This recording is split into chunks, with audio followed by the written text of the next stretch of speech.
Hello இன்றைக்கி நம்ம happy கிச்சன்ஸில் white sauce pasta எப்படி செய்கிறதுன்னு பார்க்கலாம் வாங்க. இன்றைக்கி நான் பென்னே பாஸ்தா எடுத்திருக்கேன். இந்த மாதிரி டியூப் பாஸ்தா செய்கிறதுக்காக எடுத்திருக்கோம். ஃபர்ஸ்ட் இந்த பாஸ்தாவை நம்ம வேக வைக்கணும். அதுக்கு ஒரு பேனில் தண்ணி ஊற்றிட்டு 1 ஸ்பூன் உப்பு 1 ஸ்பூன் ஆயில் ஆட் பண்ணிக்கோங்க. நம்ம எடுத்து வச்சுருக்க பாஸ்தாவை உள்ளே ஆட் பண்ணி வேக வைக்கலாம்.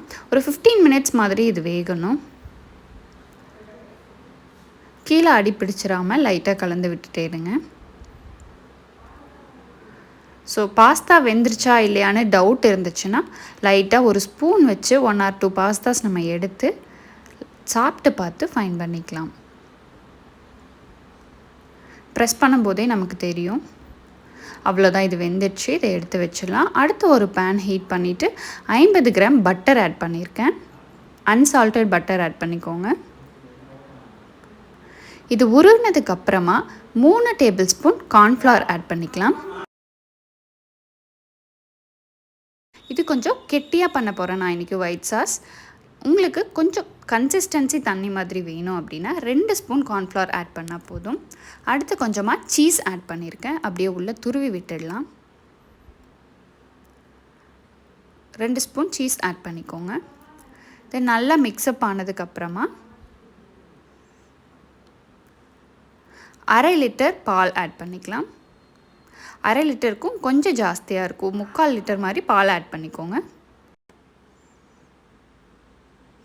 நல்லா கலந்துகிட்டே இருக்கணும் கெட்டி ஆகிற வரைக்கும். திட்டுக்கள் இல்லாமல் நல்லா கலந்து கரைச்சி விடுங்க. இது கெட்டி ஆனதுக்கு அப்புறமா ஒரு சின்ன வெங்காயம் எடுத்துக்கோங்க. அதில் 4 கிராம்பு குத்தி உள்ளே போட்டுருங்க. இது ஒரு எசன்ஸ்க்காக தான் நம்ம ஆட் பண்ணுறோம். let it be undisturbed for some time. அடுத்து நம்ம வெஜ்ஜீஸ்லாம் சார்ட் பண்ணிடலாம். அதுக்கு ஒரு பேன் ஹீட் பண்ணிவிட்டு 2 table spoon olive oil add பண்ணிக்கோங்க. ஆலிவ் ஆயில் இல்லைன்னா நார்மல் ஆயில் கூட ஆட் பண்ணிவிட்டு பூண்டு வெட்டி வச்ச பூண்டு ஒரு 5 to 6 பல் ஆட் பண்ணிக்கோங்க. அது வதங்கினதுக்கப்புறமா ஒரு பெரிய சைஸ் வெங்காயம் வெட்டி வச்சுருக்கேன் ஆட் பண்ணி நல்லா கலந்து விடுங்க. வெங்காயம் லைட்டாக வதங்கினதுக்கப்புறமா நம்ம எடுத்து வச்சுருக்க வெஜிடபிள்ஸ்லாம் ஆட் பண்ணிடலாம். நான் இன்றைக்கி carrot, capsicum, broccoli and corn add பண்ண போகிறேன். ஸோ இப்போ நான் வெட்டி வச்சுருக்கேன் கேப்சிகம் உள்ள ஆட் பண்ணிடலாம். அடுத்து கார்ன் ஆட் பண்ணிடலாம். அடுத்து 1 ஸ்பூன் உப்பு ஆட் பண்ணிடலாம். ப்ராக்கலிஸ் நான் ஆல்ரெடி வேக வச்சு வச்சுருக்கேன், அது உள்ளே ஆட் பண்ணிடலாம். இதுக்கு பதிலாக நீங்கள் மஷ்ரூம்ஸ், கேபேஜ், பீன்ஸ் என்ன வேணால் நம்மளோட சாய்ஸ் படி ஆட் பண்ணிக்கலாம். 1 spoon pepper powder, 1 spoon chilli flakes add பண்ணிக்கோங்க. அவ்வளோதாங்க, நம்மளோட வெஜிடபிள்ஸ்லாம் வதங்கினா போதும்.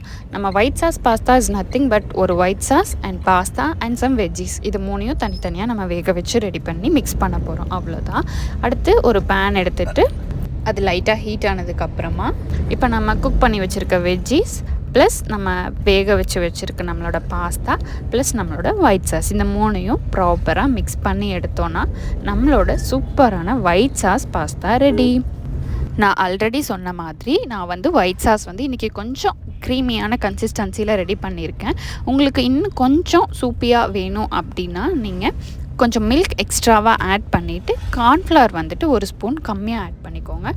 ஃபைனல் டச் கொஞ்சம் ஃப்ரெஷ் க்ரீம் உள்ளே ஆட் பண்ணி நல்லா மிக்ஸ் பண்ணி விட்டுடலாம். அவ்வளோதாங்க, நம்மளோட tasty yummy saucy white sauce pasta ready ஆயாச்சு. நம்ம பாஸ்தாஸ் யூஸ்வலாக ஒரே மாதிரியான ஸ்டைலில் ரெகுலராக ட்ரை பண்ணாமல் இந்த மாதிரி டிஃப்ரெண்ட்டாக ட்ரை பண்ணி பாருங்கள். கண்டிப்பாக எல்லாருமே விரும்பி சாப்பிடுவாங்க. அண்ட் இன்னுமே கொஞ்சம் வெஜிடபிள்ஸ் வேணும்னா எக்ஸ்ட்ராவாக ஆட் பண்ணும்போது இன்னுமே ஹெல்தி ஆகும். அண்ட் இந்த மாதிரி பாஸ்தாலாம் ரெகுலர் சாய்ஸ்க்கு நம்ம வச்சுக்க வேண்டாம்.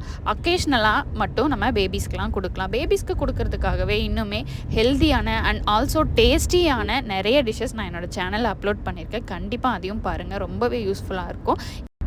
இந்த வீடியோ உங்களுக்கு பிடிச்சிருந்தா லைக் பண்ணுங்கள் அண்ட் ரெசிபி எப்படி வந்துச்சுன்னு கமெண்ட் செக்ஷனில் சொல்லுங்கள். அண்ட் மறக்காமல் நம்ம ஹாப்பி கிச்சன் சேனலுக்கு சப்ஸ்கிரைப் பண்ணிவிடுங்க. Thank you so much for your support.